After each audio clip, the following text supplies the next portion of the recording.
Hello friends, നമുക്കിന്നൊരു question paper workout ചെയ്യാം. Question code 128/24. First question, താഴെ തന്നിരിക്കുന്ന പ്രസ്താവനകളിൽ ശരിയായത് ഏതെല്ലാം? കുളച്ചൽ യുദ്ധം നടന്നത് 1748 കുളച്ചൽ യുദ്ധത്തിൽ മാർത്താണ്ഡവർമ്മയുടെ സൈന്യം ഡച്ചു സൈന്യത്തെ പരാജയപ്പെടുത്തി. കേരളത്തിൽ ആദ്യമായി എത്തിയ വിദേശ ശക്തി ഡച്ചുകാരായിരുന്നു.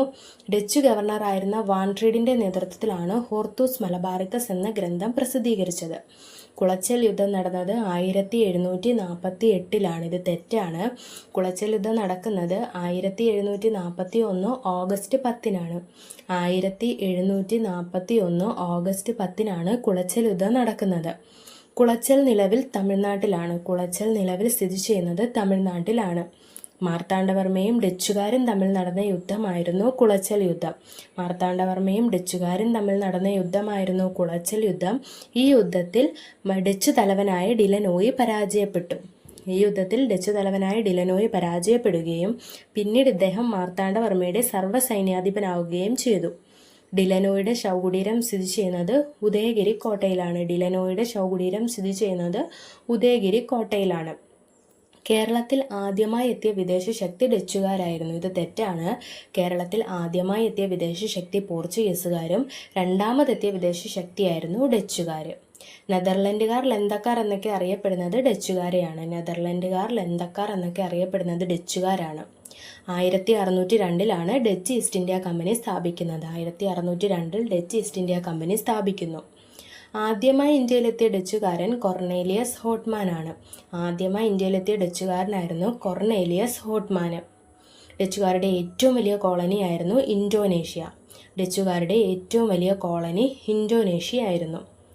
1663 കൊച്ചി പിടിച്ചെടുക്കുന്നു. ഡച്ചുകാർ കൊച്ചി പിടിച്ചെടുക്കുന്നത് 1663. ഡച്ചുകാരുടെ ആദ്യ സെമിനാരി വാരാപ്പുഴ എറണാകുളത്താണ്. ഡച്ചുകാരുടെ ആദ്യ സെമിനാരി സ്ഥാപിക്കുന്നത് വാരാപ്പുഴയിലാണ്. ഇത് എറണാകുളത്താണ്. 1691 വെട്ടം യുദ്ധം നടക്കുന്നത്. 1691 വെട്ടം യുദ്ധം നടക്കുന്നു. അത് ഡച്ചുകാരും നാടുവാഴികളും ചേർന്ന് അവിടുത്തെ ജനങ്ങളെ അടിച്ചമർത്തിയ യുദ്ധമായിരുന്നു വെട്ടം യുദ്ധം. വെട്ടം യുദ്ധം. ഡച്ച് അധപതനത്തിന് കാരണം 1741 ഓഗസ്റ്റ് 10 നടന്ന കുളച്ചൽ യുദ്ധമാണ്. അപ്പോൾ ഡച്ച് അധപതനത്തിന് കാരണമാകുന്നത് 1741 ഓഗസ്റ്റ് 10 നടന്ന കുളച്ചൽ യുദ്ധമാണ്. കുളച്ചൽ യുദ്ധം നടക്കുന്നത് മാർത്താണ്ഡവർമ്മയും ഡച്ചുകാരും തമ്മിലാണ്. മാവേലിക്കര സന്ധി 1753. 1753 മാവേലിക്കര സന്ധി നടക്കുന്നത്. 1753. ഡച്ചു ഗവർണറായിരുന്ന വാൻട്രീഡിൻ്റെ നേതൃത്വത്തിലാണ് ഹോർത്തൂസ് മലബാറിക്കസ് എന്ന ഗ്രന്ഥം പ്രസിദ്ധീകരിച്ചത്. അത് കറക്റ്റാണ്. ഡച്ചുകാരുടെ ഏറ്റവും വലിയ സംഭാവനയായിരുന്നു ഹോർത്തൂസ് മലബാറിക്കസ്. അതിൻ്റെ കാലഘട്ടം 1678 മുതൽ 1703 വരെ. അതായത് 1678 മുതൽ 1703 വരെയായിരുന്നു ഹോർത്തൂസ് മലബാറിക്കസിൻ്റെ കാലഘട്ടം. കേരള രാമം എന്നും അറിയപ്പെടുന്നത് ഹോർത്തൂസ് മലബാറിക്കസ് ആണ്. കേരള രാമം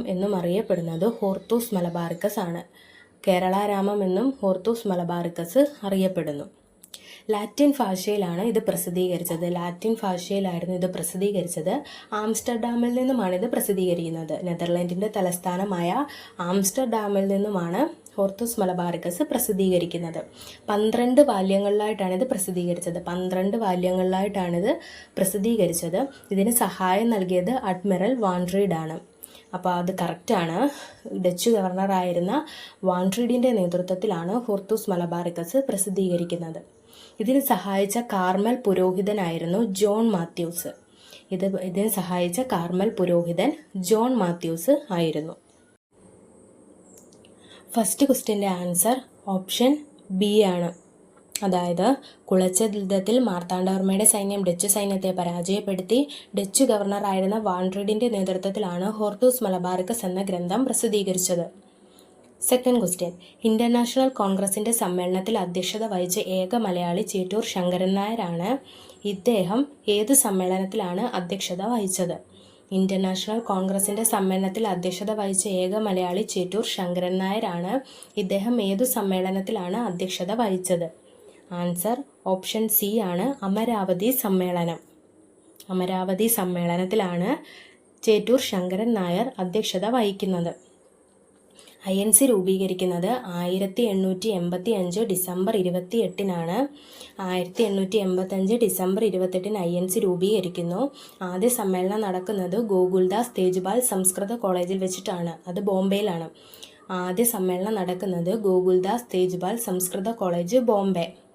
INCയുടെ ആദ്യത്തെ പ്രസിഡന്റ് ആയിരുന്നു WC ബാനർജി. ആദ്യ പ്രസിഡന്റ് WC ബാനർജിയും INCയുടെ പിതാവ് അല്ലെങ്കിൽ സ്ഥാപകൻ എന്നറിയപ്പെടുന്നത് AO ഹ്യൂമാണ്. INCയുടെ പിതാവ് അല്ലെങ്കിൽ സ്ഥാപകനാണ് AO ഹ്യൂം. ആദ്യ സമ്മേളനത്തിൽ 72 പേർ പങ്കെടുത്തു. ആദ്യ സമ്മേളനത്തിൽ 72 പ്രതിനിധികൾ പങ്കെടുത്തു. അതിൽ ഒരേ ഒരു മലയാളി ഉണ്ടായിരുന്നത് GP പിള്ളയായിരുന്നു. ആദ്യ സമ്മേളനത്തിൽ പങ്കെടുത്ത മലയാളിയായിരുന്നു GP പിള്ള. ആദ്യ INC സമ്മേളനത്തിൽ പ്രമേയം അവതരിപ്പിച്ചത് G സുബ്രഹ്മണ്യ അയ്യറാണ്.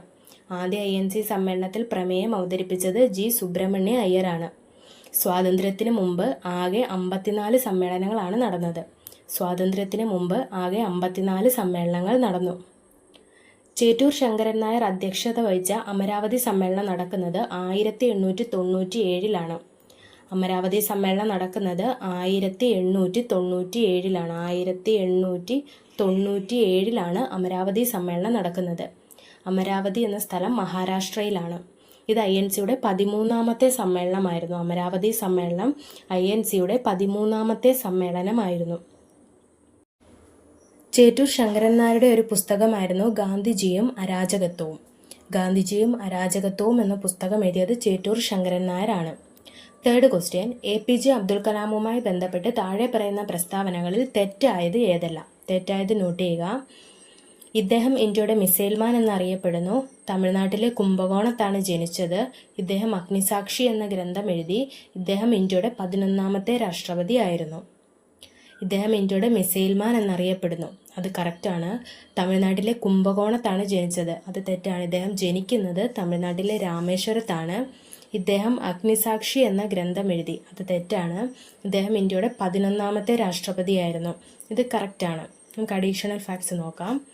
APJ അബ്ദുൽ കലാം ജനിക്കുന്നത് 1931 ഒക്ടോബർ 15-ന് തമിഴ്നാട്ടിലെ രാമേശ്വരത്താണ്. അപ്പോൾ 1931 ഒക്ടോബർ 15-ന് തമിഴ്നാട്ടിലെ രാമേശ്വരത്ത് APJ അബ്ദുൽ കലാം ജനിക്കുന്നു. 2015 ജൂലൈ 27-ന് ഷില്ലോങ്ങിലാണ് ഇദ്ദേഹം മരിക്കുന്നത്. 2015 ജൂലൈ 27-ന് ഷില്ലോങ്ങിൽ ഇന്ത്യൻ ഇൻസ്റ്റിറ്റ്യൂട്ട് ഓഫ് മാനേജ്മെന്റിൽ പ്രസംഗിക്കുന്നതിനിടെ ഇദ്ദേഹം മരിച്ചു. മിസൈൽ മാൻ ഓഫ് ഇന്ത്യ എന്നറിയപ്പെടുന്നത് APJ അബ്ദുൽ കലാം ആണ്. മിസൈൽ മാൻ ഓഫ് ഇന്ത്യ എന്ന് ഇദ്ദേഹം അറിയപ്പെടുന്നു. ഇദ്ദേഹത്തിൻ്റെ ഒരു ആത്മകഥയായിരുന്നു അഗ്നിച്ചിറകുകൾ. APJ അബ്ദുൽ കലാമിൻ്റെ ആത്മകഥയാണ് അഗ്നിച്ചിറകുകൾ.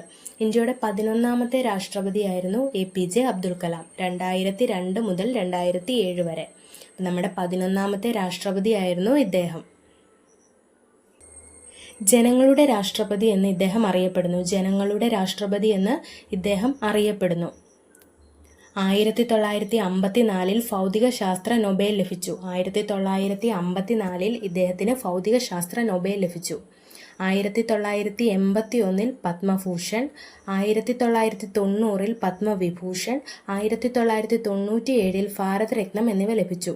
1981 പത്മഭൂഷൺ, 1990 പത്മവിഭൂഷൺ, 1997 ഭാരതരത്നം എന്നിവ ലഭിച്ചു. ഭാരതരത്നം കിട്ടിയ 3ാമത്തെ രാഷ്ട്രപതിയായിരുന്നു APJ അബ്ദുൽ കലാം. ഭാരതരത്നം കിട്ടുന്ന 3ാമത്തെ രാഷ്ട്രപതിയായിരുന്നു APJ അബ്ദുൽ കലാം. 2009 ഇദ്ദേഹത്തിന് ഹൂവർ പുരസ്കാരം ലഭിക്കുന്നു. 2009 ഹൂവർ പുരസ്കാരം ലഭിക്കുന്നു.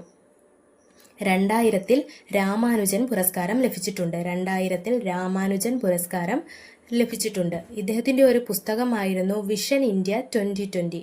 വിഷൻ ഇന്ത്യ 2020 എന്നത് APJ അബ്ദുൽ കലാമിൻ്റെ പുസ്തകമാണ്. നമ്മുടെ ആൻസറായിട്ട് വരുന്നത് ഓപ്ഷൻ ബി ആണ്. ഓപ്ഷൻ ബി ആണ് നമ്മുടെ ആൻസർ. അതായത് തമിഴ്നാട്ടിലെ കുംഭകോണത്താണ് ജനിച്ചത്. ഇദ്ദേഹം അഗ്നിസാക്ഷി എന്ന ഗ്രന്ഥം എഴുതി. ഈ 2 പോയിന്റും തെറ്റാണ്. ഫോർത്ത് ക്വസ്റ്റ്യൻ, നാട്ടുരാജ്യങ്ങളുടെ സംയോജനത്തിൽ സർദാർ വല്ലഭായ് പട്ടേലിനെ സഹായിച്ചതാര്? നാട്ടുരാജ്യങ്ങളുടെ സംയോജനത്തിൽ സർദാർ വല്ലഭായ് പട്ടേലിനെ സഹായിച്ചതാര്? Answer option D V P Menon. V P മേനോനാണ് സർദാർ വല്ലഭായ് പട്ടേലിനെ നാട്ടുരാജ്യങ്ങളുടെ സംയോജനത്തിൽ സഹായിച്ചത്. നാട്ടുരാജ്യങ്ങൾക്ക് ഇന്ത്യയിലോ പാകിസ്ഥാനിലോ ചേരാനോ സ്വതന്ത്രമായി നിൽക്കാനോ ഉള്ള അധികാരം നൽകിയ ശേഷമാണ് ബ്രിട്ടൻ ഇന്ത്യ വിട്ടത്. നാട്ടുരാജ്യങ്ങൾക്ക് ഇന്ത്യയിലോ പാകിസ്ഥാനിലോ ചേരാനോ സ്വതന്ത്രമായി നിൽക്കാനോ ഉള്ള അധികാരം നൽകിയ ശേഷമാണ് ബ്രിട്ടൻ ഇന്ത്യ വിട്ടത്. കേന്ദ്ര മന്ത്രിസഭയിലെ സംസ്ഥാനങ്ങളുമായി ബന്ധപ്പെട്ട വകുപ്പിന്റെ ചുമതല സർദാർ വല്ലഭായ് പട്ടേലിനായിരുന്നു. അപ്പോൾ കേന്ദ്ര മന്ത്രിസഭയിലെ സംസ്ഥാനങ്ങളുമായി ബന്ധപ്പെട്ട വകുപ്പിന്റെ ചുമതല പട്ടേലിനായിരുന്നു. State department secretary V P മേനോനാണ്. സ്റ്റേറ്റ് ഡിപ്പാർട്ട്മെന്റിന്റെ സെക്രട്ടറി വി പി മേനോനാണ്. ലയനക്കരാർ അനുസരിച്ച് നാട്ടുരാജ്യങ്ങൾ കേന്ദ്ര സർക്കാരിന് കൈമാറേണ്ട വകുപ്പുകൾ ഏതൊക്കെയായിരുന്നു? പ്രതിരോധം, വിദേശകാര്യം, വാർത്താവിനിമയം. ലയനക്കരാർ അനുസരിച്ച് നാട്ടുരാജ്യങ്ങൾ കേന്ദ്ര സർക്കാരിന് കൈമാറേണ്ട വകുപ്പുകളായിരുന്നു പ്രതിരോധം, വിദേശകാര്യം, വാർത്താവിനിമയം.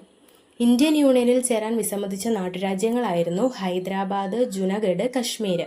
ഇന്ത്യൻ യൂണിയനിൽ ചേരാൻ വിസമ്മതിച്ച നാട്ടുരാജ്യങ്ങളായിരുന്നു ഹൈദരാബാദ്, ജുനഗഡ്, കശ്മീർ. സ്വാതന്ത്ര്യപ്രാപ്തിക്ക് ശേഷം ഫ്രാൻസ്, പോർച്ചുഗൽ എന്നീ യൂറോപ്യൻ രാജ്യങ്ങൾക്ക് ഇന്ത്യൻ അധീന പ്രദേശം ഉണ്ടായിരുന്നു. സ്വാതന്ത്ര്യപ്രാപ്തിക്ക് ശേഷവും ഫ്രാൻസ്, പോർച്ചുഗൽ എന്നീ യൂറോപ്യൻ രാജ്യങ്ങൾക്ക് ഇന്ത്യയിൽ അധീന പ്രദേശങ്ങൾ ഉണ്ടായിരുന്നു. ഫ്രാൻസിന്റെ ഏതൊക്കെയായിരുന്നു? പോണ്ടിച്ചേരി, കാരയ്ക്കൽ, മാഹി, യാനം എന്നിവയായിരുന്നു. ഇവ 1954 ഇന്ത്യൻ യൂണിയനിൽ ചേർന്നു. പോണ്ടിച്ചേരി, കാരയ്ക്കൽ, മാഹി, യാനം. പോർച്ചുഗലിൻ്റെത് ഗോവ, ദാമൻ ആൻഡ് ദിയു. പോർച്ചുഗലിൻ്റെത് ഗോവ, ദാമൻ ആൻഡ് ദിയു. ഇവ 1961 ഇന്ത്യൻ യൂണിയനിൽ ചേർന്നു. അപ്പോൾ നാട്ടുരാജ്യങ്ങളുടെ സംയോജനത്തിൽ സർദാർ വല്ലഭായ് പട്ടേലിനെ സഹായിച്ചത് വി പി മേനോനാണ്. ബാക്കി ക്വസ്റ്റ്യൻസ് നമുക്ക് നെക്സ്റ്റ് ക്ലാസ്സിൽ ഡിസ്കസ് ചെയ്യാം. Thank you.